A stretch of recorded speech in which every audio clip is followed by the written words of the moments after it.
Siapa yang sudah hafal juz amma atau juz 30? Berdiri. Yang sudah 14. Ayah. Siapa yang hantar ke sini? Ayah. Kemauan sendiri atau disuruh ayah? Suruh. Mana ayah? Hebat ayah. Karena kemarin dari Ambon itu ketemu saya di Makassar. Dia bilang, Pak Ustadz, seumur hidup saya dibunuh-bunuhi oleh orang lain, cuma oleh anak saya.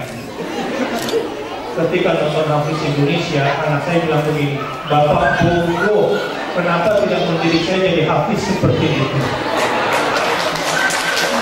Nah sekarang bapaknya yang hebat mendidik anaknya untuk menjadi calon imam Masjidil Haram.